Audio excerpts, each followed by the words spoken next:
hay una infección. Ahora, no toda infección va a causar un daño o unos síntomas. Cuando ya esa bacteria causa un daño y hay esa evidencia clínica de la infección, entonces ya hablamos de sepsis, que hay una respuesta sistémica. Esa respuesta sistémica, fíjense que puede dar fiebre como puede dar hipotermia, aumento o disminución de temperatura, puede haber leucocitosis o leucopenia, o sea, hacia cualquiera de los extremos. La regulación puede ser hacia cualquiera de los extremos como tal y afecta entonces también el sistema respiratorio y cardiovascular. La gravedad de la sepsis la asumimos cuando ya se altera el suministro de sangre y por ende si no hay flujo sanguíneo, no hay oxígeno, entonces hay hipoxia, hay oliguria y entonces viene alteraciones del estado mental y también las funciones de los órganos. El shock séptico, entonces hay una hipotensión que no responde ni siquiera a la reposición de fluidos. Hay un déficit de oxigenación de tejidos y ya viene entonces en el shock séptico la falla multiorgánica. Falla el hígado, falla el riñón, falla el corazón. Y el pronóstico en un shock séptico es malo, casi siempre la letalidad del 50%. De 10 personas que entran en shock séptico, la mitad mueren, la mitad sobreviven. Y ese pronóstico no ha cambiado ni siquiera en países desarrollados versus países subdesarrollados. Por más UCI que yo tenga, es un tema de nuestro conocimiento hacia dónde llega en pacientes que no logramos equilibrar ese síndrome inflamatorio multisistémico y ese daño multiorgánico. Entonces, en las definiciones siempre se da antes mucha controversia, por eso ustedes van a ver que en muchos clínicos el tema sepsis siempre piensan en bacterias. Y cuando mandan a hemocultivos esperan que sea una bacteria. Pero luego vamos a ver que en muchos casos hospitalizados por sepsis los hemocultivos son negativos y nos damos cuenta que de pronto tenían una infección viral u otro agente. La misma cándida, una candidemia, puede llevar a una sepsis como tal. Entonces hablamos de una respuesta inflamatoria sistémica y la sepsis entonces se convierte en una disfunción orgánica por una respuesta desregulada de ese hospedero a la infección. Podemos tener el mismo agente infeccioso y no todo el mundo va a desarrollar sepsis. Uno dice, ay, que es que esa bacteria es muy grave porque da sepsis. No, en unas personas da la sepsis, en otras no. Y ya entenderemos más adelante un poco más de eso. Y esa desregulación del sistema inmune es a causa de un agente infeccioso, como les decía. Un dengue que se vuelve grave y que llega a un shock es como si fuera una sepsis. Porque recordamos lo que veíamos ayer. Si yo tengo una infección por otro serotipo, con unos anticuerpos que no son neutralizantes y que permiten que tenga más entrada del nuevo virus al monocito y me genera una respuesta proinflamatoria que me daña el endotelio, que aumenta la permeabilidad vascular, sale el líquido, hay extravasación, hay hipoconcentración, entonces hay una hipoperfusión sanguínea, hipotensión, shock, y eso a la larga es una sepsis mediada por desregulación inmunológica, pero es causada por un virus. Igual sucede con las bacterias, igual puede suceder con los hongos, o una malaria. Vimos en hemoparásitos la malaria. Imaginémonos un paciente que por ese mecanismo inmunológico de adherencia de los eritrocitos parasitados que se adhieren al endotelio, que hay un secuestro, que hay una producción de citoquinas inflamatorias que paran el flujo sanguíneo y lleva una hipoxia cerebral, entonces empieza el daño multiorgánico también y es causada por un parásito. Pero los mismos fenómenos de regulación inmunológica pueden ocurrir con cualquier agente infeccioso. Para que nos cambiemos el primer paradigma que creemos que siempre las sepsis son bacterias, es cualquier organismo infeccioso. ¿Cuál es la puerta de entrada al foco primario de esa infección? La gran mayoría de los casos el foco primario es una neumonía del sistema respiratorio. De una neumonía pasa luego a tener todas las manifestaciones sistémicas. Luego sigue una infección urinaria. Y ahí puede dispararse la sepsis también. Puede haber un tipo de infección gastrointestinal o puede haber incluso infección cutánea. Cualquiera de estas, que son las más comunes, son las que nos disparan en sí. Por eso uno dice es el foco séptico inicial y luego se genera cuadro multisistémico. Y los signos y síntomas pueden ser desde fiebre, escalofríos, puede haber mialgias con dolor extremo, la piel pegajosa, sudorosa, confusión o desorientación, dificultad para respirar, taquicardia, palpitaciones. Esto no es para aprenderlo de memoria, pero en la parte clínica ustedes van a ver muchas de estas matrices y lo que llaman los scores, los puntajes que definen muchas veces el pronóstico. Y esta tabla ustedes cómo la traducen aquí. Nosotros estamos, como es un problema multisistémico, ustedes van a ver que aquí vamos a evaluar los sistemas. El Glasgow que evalúa el sistema nervioso, el sistema neurológico. glasco normal estaría con muchos puntos, pero en cambio si está muy alterado, menos de 6 puntos. Si vamos a ver el sistema respiratorio, que lo miramos con las fracciones de eyección y la presión de oxígeno, la presión de CO2, etc. Entonces, si la persona está alterada, me va a dar más, aquí el puntaje entonces de 4. O sea, aquí el puntaje es de 0 a 4. A mayor puntaje total de este Quick SOFA va a ser siempre peor pronóstico. Y si usted mira por sistema es coherente, porque a nivel cardiovascular, si no hay hipotensión no le da puntos, pero si ya ni siquiera con dopamina sube la presión, entonces le da 4 puntos. El sistema renal, si la creatinina está normal, no hay puntos, pero si ya está una creatinina super aumentada, entonces le da 4 puntos. Miramos a nivel hepatobiliar, la bilirrubina incluso, o a veces las enzimas hepáticas. Si están normales, no da puntos, pero si están muy altas, da puntos. Y también con las plaquetas, unas plaquetas normales no dan puntaje, pero si ya hay una trombocitopenia marcada, entonces da más puntos. Es como evaluamos el compromiso multisistémico con una escala de valores de laboratorio. Y en este síndrome de respuesta inflamatoria sistémica lo definimos en cierta manera cuando hay 2 o más de los siguientes criterios: hipertermia o hipotermia, taquicardia, la frecuencia respiratoria mayor de 20 con una presión de CO2 menor de 32, y los leucocitos pueden ser menor de 12.000, mayor de 12.000 con una gran leucocitosis o menor de 4.000 con una leucopenia, dependiendo de la desregulación de citoquinas que vamos a ver más adelante. Algunas citoquinas me predisponen al aumento de los glóbulos blancos, otras me predisponen a la inmunosupresión y disminución de células blancas.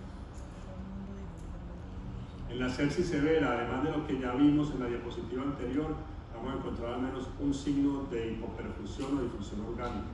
O sea, ya la piel empieza a ponerse con parches como moteados, el llenado capilar es demasiado lento. Ustedes han visto el llenado capilar de sus dedos, que ustedes presionan, se pone blanquito, pero inmediatamente recuperan color. Cuando ya es demasiado lento, uno dice, bueno, hay mala perfusión. El gasto urinario incluso, que disminuye, hace insuficiencia renal, aumento del lactato, cambio del estado mental, el electroencefalograma normal, coagulación intravascular diseminada, síndrome de distrés respiratorio agudo o difusión cardíaca, que la podemos demostrar en el ecocardiograma, alterando inclusive el índice cardíaco, la fracción de eyección ventricular. Entonces, mirando aquí en este dibujo, vemos cómo es un endotelio en su estado natural, saludable, donde están sus células circulando, donde hay realmente una pared endotelial que no tiene fracturas ni poros abiertos, etc. Pero que dependiendo, cuando se da la respuesta inflamatoria, se aumentan estos poros y por ahí empieza a darse la migración celular y entonces eso por un lado hace que se dé no solamente pérdida de líquido al espacio intersticial, sino que hay una señalización química que me retroalimenta la respuesta inflamatoria, hace que más células lleguen al sitio, entonces se vuelve más inflamación y más inflamación como tal. Y esto va a estar desencadenado por el organismo infeccioso. ¿Por qué? Porque los organismos infecciosos, veremos en inmunología, si ustedes ya lo vieron en generalidad, hay patrones moleculares asociados al patógeno, que muchas veces hacen parte de la membrana de ese microorganismo. Por ejemplo, los lipopolisacáridos en las gram negativas. Ejemplos de bacterias gram negativas que ustedes recuerden: la Escherichia coli, por ejemplo, la Pseudomonas, la Klebsiella.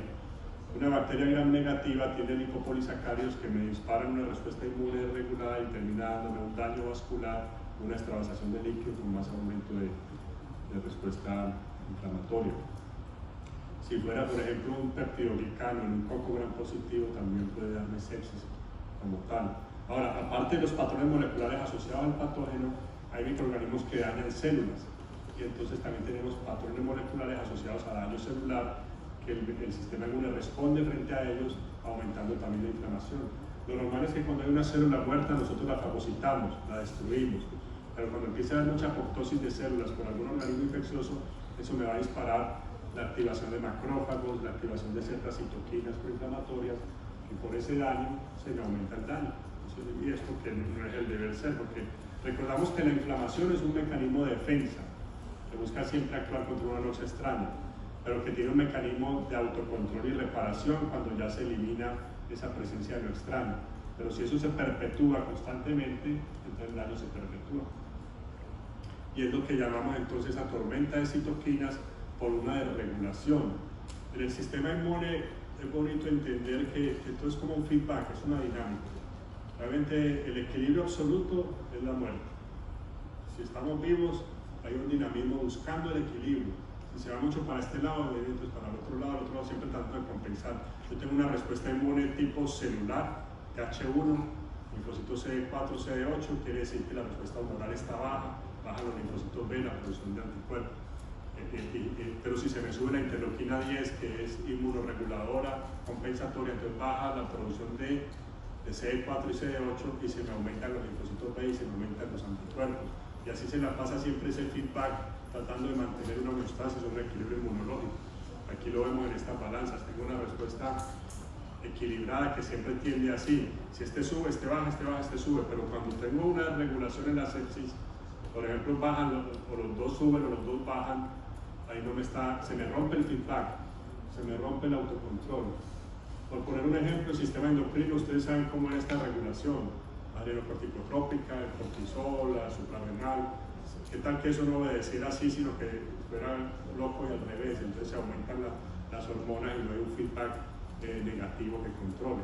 Eso es lo que sucede con el sistema inmune, pierde su autorregulación y por eso se llama una desregulación del sistema inmunológico y como consecuencia nos da un síndrome inflamatorio multisistémico.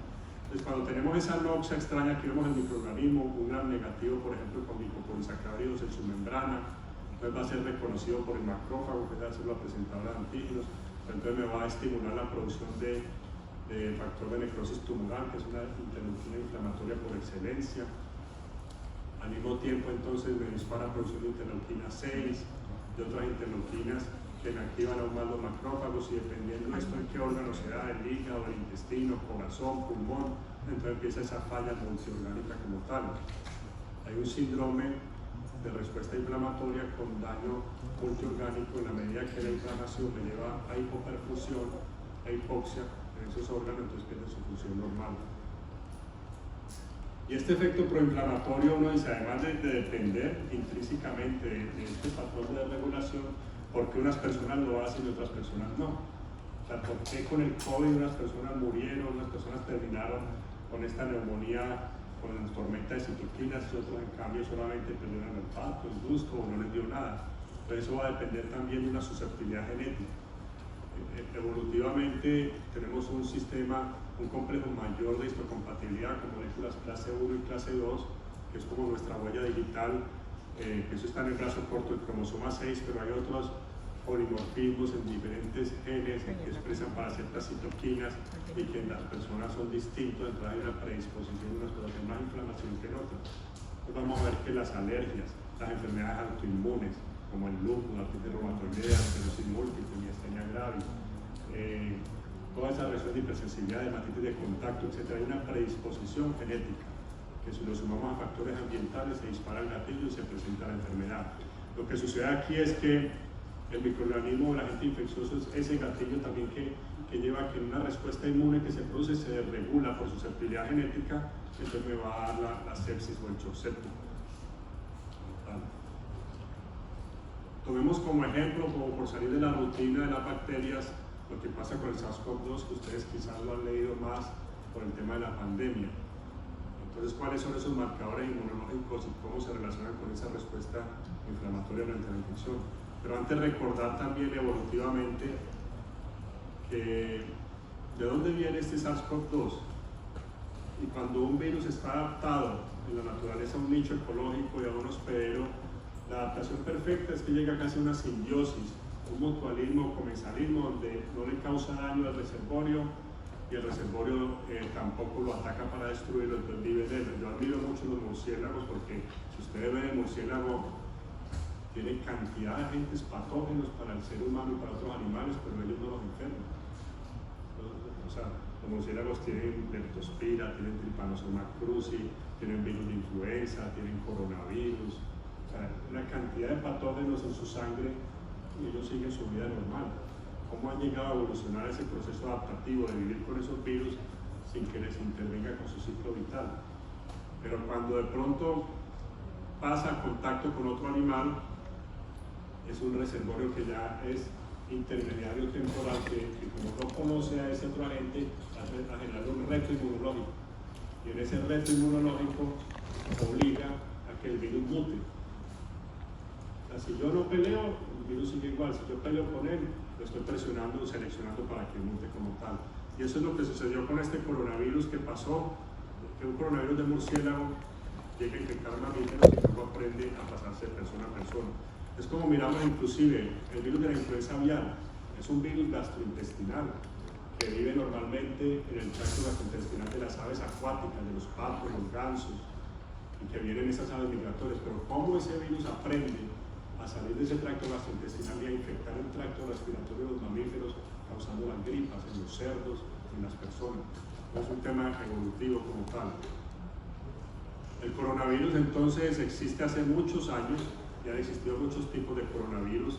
Los beta coronavirus, alfa y beta, son los que están principalmente en murciélagos, y ahí viene el SARS, que era el que causaba el distrés respiratorio del adulto, del cual se derivó el SARS-CoV-2, que conocimos la pandemia en 2020, porque el COVID-19, porque fue en 2019 cuando empezó en Wuhan.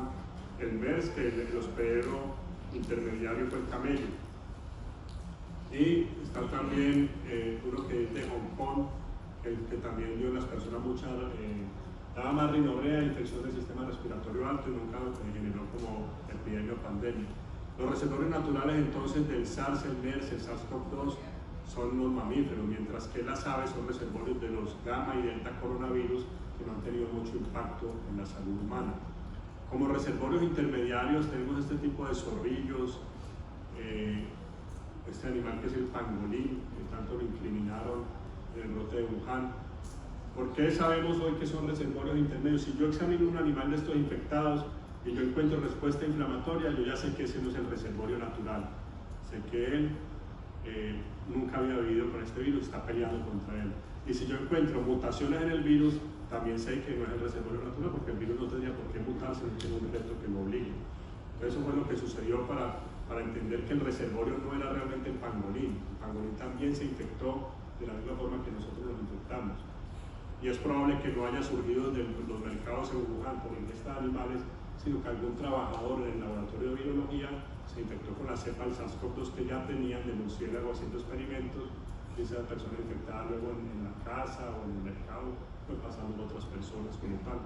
Doctor, una pregunta. Sí. ¿Qué tan correcto es afirmar que si el reservorio es mamífero, la probabilidad de que infecte un mamífero aumenta, a diferencia de que si no es mamífero o no tiene relación? No, lo que pasa es que si ya el virus se adaptó a infectar a un mamífero, entonces podría ser más fácil que se propague a otros mamíferos.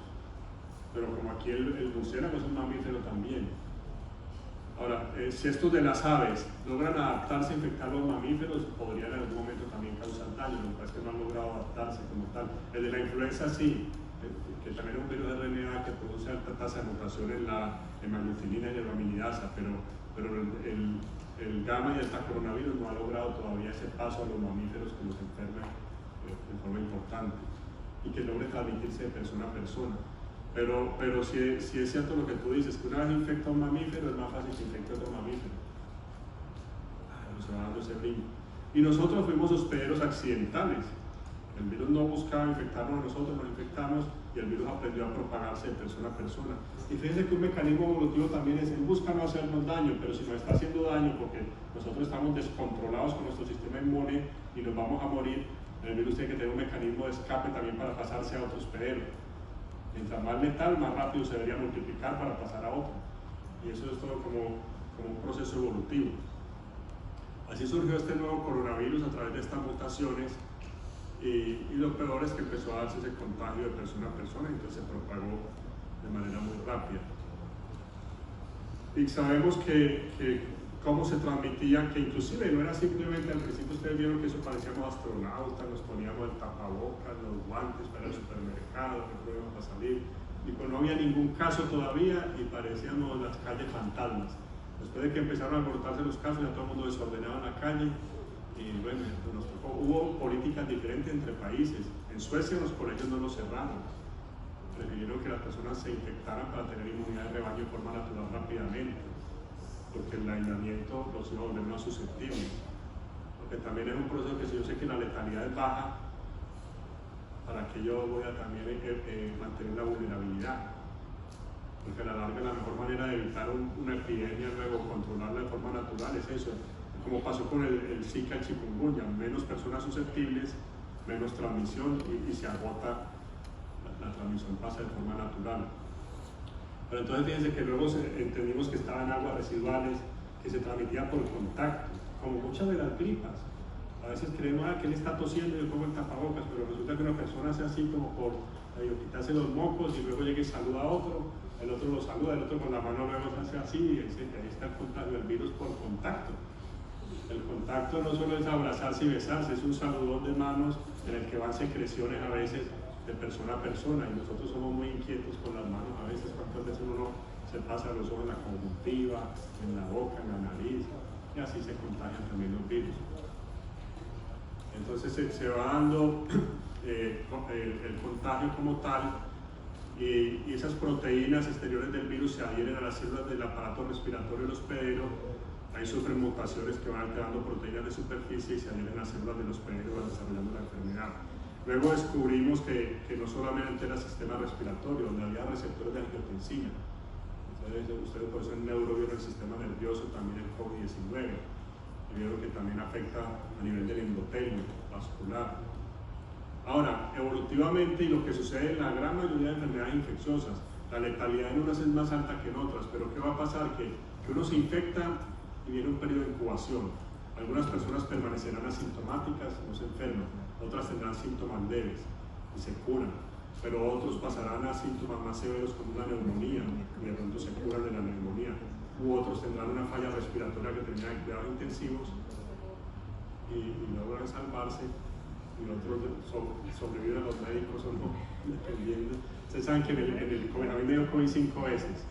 La primera vez estuve en la UCI, y la segunda vez yo monté una UCI en la casa con un ingeniero biomédico que me concentraba porque en esa época todos nos estaban muriendo cuando lo intubaban, lo ponían boca abajo. Y es que al principio, cuando no sabíamos, a los pacientes los estaban sedando e intubando. Y realmente esto era una respuesta inflamatoria exagerada. Las necropsias de Italia, de los muertos en Italia, empezaron a mostrar toda esa desregulación de citoquinas y lo que había que hacer una terapia antiinflamatoria. Si yo cedo a la persona y le vuelvo su diafragma y pulmones perezosos y no le paro la inflamación, no hay cómo sacarlo de ahí luego. Y eso fue un error cuando se pensó que la panacea de los ventiladores y la UCI, ventiladores y UCI, y en realidad, como fue todo un proceso de aprendizaje, uno piensa que hubo mucho error, mucha iatrogenia en el manejo del COVID. Por otro lado, en un país, un planeta tan perverso, digamos, el ser humano tan perverso que se volvió hasta negocio, ustedes sabían que había un auxilio funerario a las muertas por COVID, había unos pagos de unidad UCI de forma inmediata cuando era por diagnóstico COVID. Yo tuve un amigo que lo mordió una serpiente en la mano, allá en la Sierra Nevada, y una vez llegó a la clínica y lo pasan a la UCI COVID. O sea, ustedes vieron que los que murieron quemados en ese camión en Ciénaga, en Tasajera, los reportaron muertos por COVID. Entonces todo se volvió de una manera perversa. Si le sumamos el desconocimiento, la iatrogenia y la mala intención, yo personalmente, me duele decirlo, pero creo que no estábamos preparados y tampoco aprendimos mucho de la pandemia, porque no nos ha cambiado ni siquiera las condiciones del ser humano como tal. Entonces, y lo viví en carne propia en esos procesos que me dio miedo del manejo médico. Todo el mundo tomaba citromicina, ivermectina, hidroxicloroquina, cuestionando el uso de esteroides y lo demás. Dentro de los síntomas más frecuentes, a ustedes les dio COVID también a muchos. Algunos se dieron cuenta que tuvieron problemas del olfato, del gusto, de dar post-COVID, autonomías como tal. En el estadio inicial hay más actividad viral, pero luego es cuando viene la respuesta hiperinflamatoria y ya no vamos a tener tanta presencia del virus, pero sí una respuesta inflamatoria descontrolada, que es la que hay que regular. El conocimiento de esa respuesta inmune frente a estas infecciones nos va a servir, por un lado, para hacer las vacunas, por otro lado, para poder hacer el diagnóstico. Yo conozco el antígeno del virus, puedo hacer un diagnóstico serológico. Yo conozco las proteínas o las secuencias, la PCR, y proponer inmunoterapia. Las vacunas, desde el principio ya sabíamos que cuando una infección es una norma, si una infección repite, no hay vacuna que evite la infección, porque no hay mejor vacuna que la infección natural para dar una respuesta inmune completa. Entonces, si a mí me da COVID, me repite el COVID, quiere decir que cualquier vacuna que inventen no va a hacer que no me dé COVID. Pero al principio la gente creía que con la vacuna ya no le iba a dar COVID, no. Entonces ya uno dice, bueno, la vacuna no evita la reinfección, pero podría evitar los síntomas de la severidad, o que se vaya a una respuesta inmune regular. Entonces fue lo que se pretendía hacer con los diferentes tipos de vacunas. El próximo semestre tenemos clase de vacunas, de los diferentes tipos de vacunas, ventajas y desventajas de cada tipo de vacunas, y ustedes tendrán el ejercicio también de diseñar vacunas para enfermedades que aún no tenemos vacuna. Entonces, con el conocimiento de la respuesta inmune es que podemos definir el pronóstico y con qué biomarcadores vamos a seguir ese pronóstico. Para entonces nosotros frente a los pacientes es muy importante que podamos entender esa evolución natural de la infección, desde que una persona se infecta asintomática, cuando se disparan las inmunoglobulinas, los isotipos de fase aguda, que es la IgM, cuando aparece la inmunoglobulina G, etc. Cuando el paciente puede recuperarse y entrar en una convalescencia. Y gracias a los primeros estudios que entendimos por qué unas personas que se ponen graves y otras personas que no se ponen graves empiezan a tener diferentes parámetros en sangre, eso nos permite estudiar la inmunidad innata y las respuestas adaptativas descontroladas, qué pasaba entonces frente a ese daño tisular, entonces poder predecir qué marcadores están asociados con daño y cuáles no, para poder definir un pronóstico en un paciente. Pues sabemos que el interferón es una citoquina muy importante que evita la replicación viral, y el receptor de angiotensina se expresa principalmente en alvéolos tipo 2, pero también está en otras células del sistema nervioso, endotelio, etc. Los macrófagos, al estar infectados, van a presentar los antígenos a las células T, y esos patrones moleculares asociados al patógeno derivados del virus activan y diferencian estos linfocitos para que produzcan citoquinas proinflamatorias. Esos linfocitos T me llevan a veces también a depresión de CD4, que se traduce en más bajo reclutamiento de linfocitos en el tejido pulmonar, y llega a una neumonitis intersticial. Entonces el virus se replica más fácilmente. Luego, con la desregulación, los linfocitos T presentes van a generar un aumento de citoquinas para llevar a que más monocitos y neutrófilos se activen y en una cascada inflamatoria de inmunidad innata más las citoquinas proinflamatorias, presentando esa falla multisistémica como tal. Entonces, individuos con COVID, a veces en sangre, vamos a ver que los CD4 y los CD8 están bajitos a pesar de tener una hiperactivación de producción de linfocitos, y es porque están migrando a los tejidos donde está el virus. O sea que es una aparente linfopenia, no es que haya linfopenia como tal, porque están al contrario migrando. La presentación antigénica es bien interesante porque hay unos polimorfismos en el HLA que ya sabemos por qué algunas personas son más susceptibles a hacer la desregulación inmunológica, hacer la sepsis como tal, o hacer la falla multisistémica. Estos son algunos de los marcadores del HLA que se han encontrado asociados, y algunos otros relacionados a protección. Quienes tienen estos que están en rojo son más susceptibles a ponerse grave y morir, y quienes tienen los que están en verde están más relacionados a estar protegidos frente a la infección. Entonces, ¿cómo estudiamos los biomarcadores de respuesta inmune frente a un síndrome inflamatorio multisistémico por el SARS? Gracias a esos patrones hematológicos, bioquímicos e inflamatorios que hemos visto en los pacientes hospitalizados, comparando los leves con los graves o los ambulatorios, uno puede establecer ese riesgo predictivo. Tenemos marcadores hematológicos, ya ustedes en sanguíneo saben lo que es el recuento de glóbulos blancos, lo que son los linfocitos, las plaquetas, eosinófilos, linfocitos T, B, natural killer, etc. Tenemos marcadores bioquímicos, aquí tenemos las enzimas hepáticas, la bilirrubina, algunas otras enzimas que tienen que ver con el metabolismo incluso muscular y cardíaco, la creatinina en la función renal, proteínas, tenemos biomarcadores de la coagulación, el tiempo de protrombina, el dímero D, biomarcadores inflamatorios como la eritrosedimentación, la ferritina sérica, las diferentes interleuquinas y algunos otros nuevos que se han venido estudiando. Algunos, por resumir algunos de ellos, proteína C reactiva, que es producida en el hígado, y se induce por varios mediadores inflamatorios. Si ustedes tienen una inflamación, se hacen un examen de sangre, proteínas y les aparece alta. Si una persona tiene muchos síntomas, no sabe qué tiene, le encuentra la proteína C alta, hay algo inflamatorio, puede ser infeccioso o no, pero ya sabemos que hay una respuesta inflamatoria. La interleuquina 6 se aumenta, sobre todo predice severidad, porque es de las interleuquinas que más aumenta cuando hay una desregulación. Yo siempre he bautizado a esta como si fuera el SMAC, que cuando llega alborota más el problema. O sea, y es que así es, o sea, porque estamos frente a toda acción genera reacción. Y si es una reacción impredecible, eso es lo que sucede. El recuento de glóbulos blancos, puede haber leucocitosis o linfopenia dependiendo.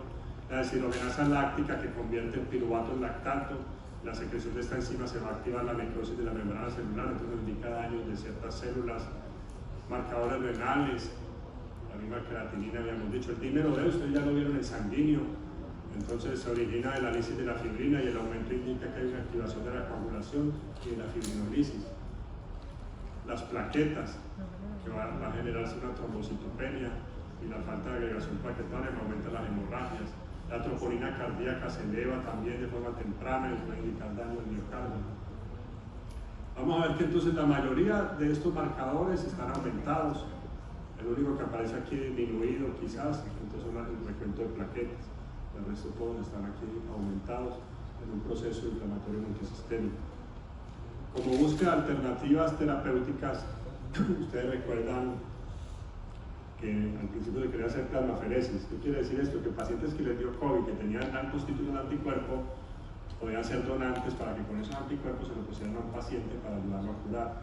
Yo me puse de voluntario porque me había dado tanto y tenía tantos anticuerpos, pero luego mis anticuerpos no servían porque no eran neutralizantes. Si fueran tan buenos no me estaría repitiendo tanto el COVID. Pero fíjense que yo hacía altos títulos pero anticuerpos no neutralizantes, entonces no es simplemente títulos de anticuerpos, hay que saber qué anticuerpos. Recuerden que el virus está lleno de proteínas a nivel del núcleo, a nivel de toda su estructura, la membrana, etc. Entonces, ¿qué sucede? ¿Cuáles son los anticuerpos neutralizantes funcionales? Los que me bloquean la proteína del spike, los que me van a hacer que no se una con el receptor. De lo contrario, proteínas nucleares, yo puedo hacer anticuerpos para proteínas nucleares, pero esos anticuerpos no destruyen el virus. Y entonces se hicieron muchas investigaciones con esto de la plasmaferesis en Bogotá y al final, bueno, resultó. Aquí vemos un caso clínico, un joven de 16 años, natural de Galapa, residente del Soledad Atlántico. Tenía malestar general, mialgias, escalofrío, fiebre, presentando en pocas horas deterioro multisistémico, llegó a la UCI con sepsis grave, shock séptico, tenía problemas cardiovasculares, hematológicos y respiratorios, insuficiencia respiratoria aguda, con un índice de presión arterial de oxígeno, presión respiratoria de oxígeno ya estaba menor de 100. Y entonces se le inicia el manejo con soporte ventilatorio mecánico y le empiezan antibióticos, meropenem a dosis de 1 gramo cada 8 horas, vía intravenosa, vancomicina 1 gramo cada 8 horas, vía intravenosa, pensando en una sepsis, un shock séptico de origen bacteriano. Y en tinción de 1 gramo en sangre le observaron bacilos gram negativos, que eso dio el manejo con estos antibióticos como tal. Entonces aquí se ven, por ejemplo, los puntajes de gravedad que se vienen usando a nivel clínico como para establecer un pronóstico más certero con los marcadores inflamatorios. Aquí vemos en el GRAM, con múltiples bacilos gram negativos, ahí no queda una Klebsiella. Él fue mejorando con el tratamiento, hizo posible que se fuera desescalando el soporte mecánico en la ventilación para darle alta luego hospitalaria como tal, y se hizo imagenología.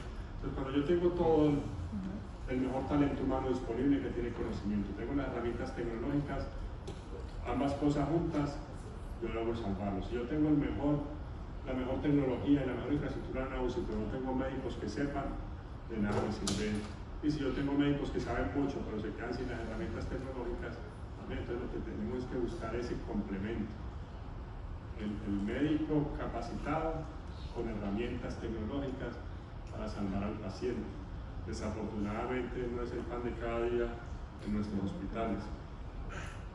Algunas experiencias, esto fue en el año de pandemia, miren, no teníamos aquí tapabocas, febrero del 2020 me invitaron a Galveston, un grupo de virólogos de todo el mundo, aquí están los de Wuhan incluso, que venían a tener pacientes. De pronto, no creas. Entonces construimos un proyecto que se llamaba la historia natural del SARS-CoV-2 en el hemisferio sur, que era caracterizar el SARS-CoV-2 y la inmunidad en población indígena de Colombia, una rama de ese proyecto.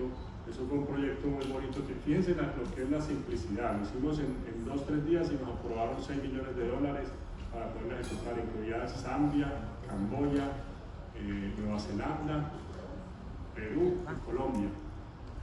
A mí me tocó encargarme, bueno, aquí están los países, en Zambia y en Vietnam también, Australia en vez de Nueva Zelanda al final porque los de allá no quisieron. Entonces nosotros, ¿qué hacíamos en ese proyecto? Aquí ustedes ven como una línea de tiempo, los pacientes nos enrolábamos cuando encontrábamos que tenían síntomas y eran positivos para el COVID, para el SARS-CoV-2. Les tomábamos muestras, ustedes ven, nasofaringe para identificar qué virus era, muestras de sangre para separar los PBMCs, que son los glóbulos blancos, estudiar esos linfocitos, hacer transcriptómica, al mismo tiempo que suero y plasma para ver cómo estaba, por ejemplo, los anticuerpos, la titulación, etcétera, las citocinas, y materia fecal para ver microbioma por metagenómica y ver qué tanto esto inmunomodula la respuesta inmune. Entonces eso lo fuimos haciendo así al primer día, al tercer día, al quinto día, al séptimo día, a las 2 semanas, a las 3 semanas, al mes, a los 3 meses, a los 6 meses, al año, siguiendo a estas personas. En la Sierra Nevada de Santa Marta trabajamos con el Hospital de Salud en Memphis, nada parecido a las comunidades de la Sierra. Tenemos toda la tecnología, pero la ventaja es que la podemos usar nosotros también, porque la idea es poder hacer metagenómica, proteómica, metabolómica, transcriptómica, y lo que se busca en estos proyectos que tenemos es siempre buscar medidas de prevención para diferentes virus que pueden tener un potencial pandémico. Hay muchos retos porque en estas condiciones de campo, por ejemplo, yo que trabajando así, vean que aquí no tengo ni guantes, pero claro, no se podía infectar. En las comunidades indígenas ellos no usan tapabocas, duermen hacinados, las casas no tienen ventanas. Cuando el COVID llegó allá se regó como arroz, o sea, todo el mundo les dio. Ellos estuvieron aislados y esto se demoró hasta septiembre para llegar, pero cuando llegó a todo el mundo les dio COVID.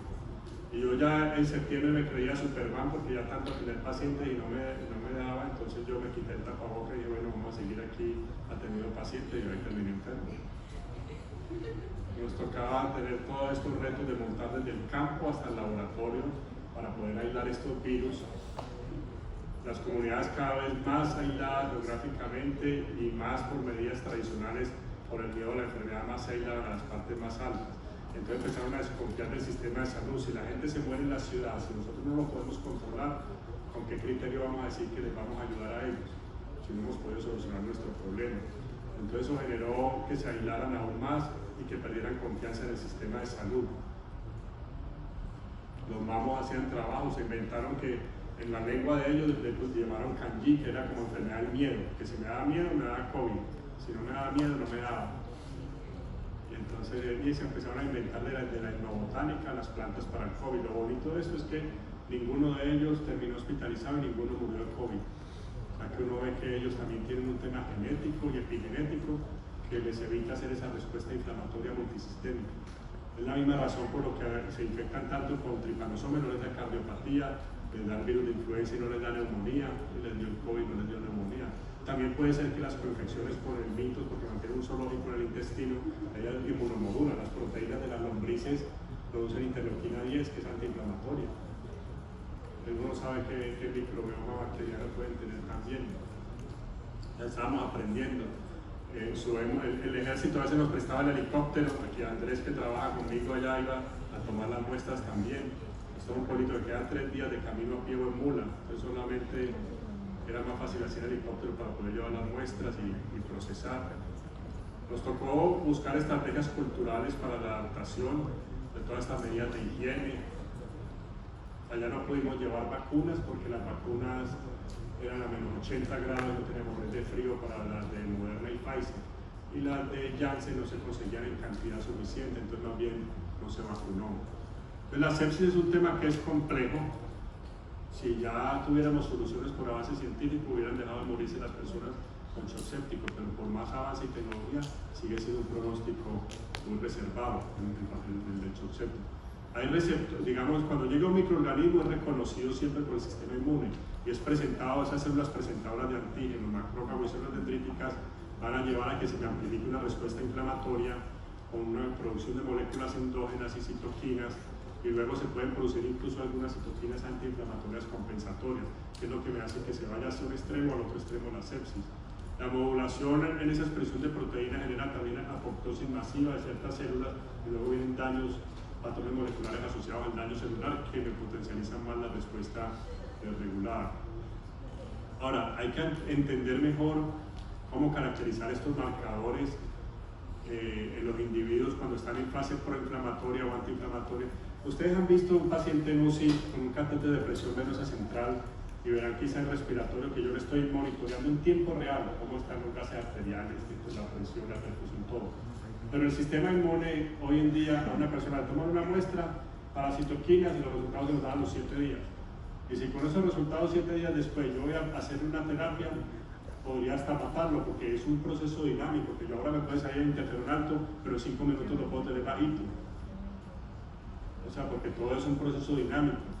Entonces yo necesitaría hacer un monitoreo de la respuesta inmune en tiempo real. Y para eso tenemos que diseñar biomarcadores en tiempo real de respuesta inmunológica, y eso quizás sí nos llevaría a cambiar el pronóstico. Porque por más uso y tecnología que tengamos, y por los médicos también más sabiosos y expertos, se siguen muriendo los pacientes de shock séptico, porque no podemos realmente todavía tener ese monitoreo en tiempo real de la respuesta inmune. Entonces nos llevamos por la clínica, los gases arteriales, el sistema hemodinámico. Porque vamos a ver en la clase ahora que sigue que las enfermedades infecciosas afectan el sistema cardiovascular del corazón. Todo el que muere de una enfermedad infecciosa al final de que muere termina siendo un paro cardíaco. Termina llegando a un proceso de destrucción, de hipoxia y lo demás, o sea que está todo ligado. Queremos tratar el shock séptico por la evolución hemodinámica y cardiovascular, pero no estamos atacando el origen, que es la regulación inmunológica. Si yo conozco ese origen, con todos los determinantes, es lo que yo tendría que cambiar, que me repercutiría directamente en los efectos cardiovasculares para mejorar el pronóstico. Porque si yo estoy midiendo los marcadores de daño cardíaco, los marcadores de oxígeno y lo demás, eso son consecuencias. Yo tengo que medir la causa para poder dar la solución de esto. A pesar de todos esos avances, no se ha logrado disminuir la mortalidad por sepsis. El diagnóstico temprano sí hace que podamos quizá mejorar las posibilidades antes de que se instaure una sepsis grave o un shock séptico. Y entender que cada caso es diferente y por eso hay que trabajar la medicina personalizada. No podemos llegar a la guía de sepsis y todo el mundo igual, no, porque cada individuo puede ser una respuesta distinta. Ojalá podamos diseñar biomarcadores para mejorar a los pacientes. El día que seamos mejor remunerados por mantener a las personas sanas en vez de curar enfermos, esto lo insisto yo mucho. El discurso real de la medicina preventiva es que uno reciba mejor salario y también los enfermos atiendan. A mí me asignan una población y si la mantengo sana, hago bien mi trabajo. Si se me enferma la gente, estoy haciendo mal mi trabajo. Pero nuestro sistema aquí es una medicina curativa. El negocio es atender al enfermo, el enfermo se vuelve un cliente. Un hospital que no tiene pacientes se quiebra y no tiene cómo pagarle al médico. O sea, fíjense la doble moral. Promoción, prevención, pero si hubiera una promoción y prevención exitosa, no habría enfermos. Entonces, ¿cuál es el negocio de la clínica? ¿Y con qué le pagan a los médicos? O sea, ese concepto de la medicina curativa, tenemos que, porque la medicina del futuro va a ser muy preventiva. Ustedes van a tener que montarse en ese bus también, de la medicina personalizada y la medicina preventiva. Sigue siendo la profesión más universal, más que el sacerdocio incluso. Aunque cambie la ciencia todos los días, la misión del médico no va a cambiar. Y esto también se los insisto mucho, la empatía y la comunicación en la relación médico-paciente es fundamental. Hoy en día la comunidad ya dice que los médicos son unos HP. Son groseros, altaneros, patanes, no miran al paciente, no lo examinan, no le ponen atención. Aquí está nuestro medicina. Y yo personalmente creo que una mala persona no puede ser buen médico. Uno parte de ser persona y luego ser buen profesional. Desafortunadamente desde la educación se sacaron todas las competencias del ser, y ya solo es saber y hacer. Y dentro de poquito ya ni saber ni hacer, porque el hacer no tiene cómo practicar, y el saber que lo haga la inteligencia artificial. O sea que hay que ver hacia dónde vamos. El mantenimiento de la admiración y el respeto entonces a la profesión médica va a depender del médico principalmente. Esos son los que se ganan el prestigio. Cuando nos acompañan a las salidas de campo también ahora estamos recogiendo ya los regalitos para los niños de este diciembre. Ahí siempre adoptamos comunidades y les damos sonrisas allá en Navidad. Bien, no sé cómo están de cansancio. Si quieren una pausa 5 minutos o si seguimos de una, y salimos más temprano. ¿Qué dicen? Democracia, 5 minutos.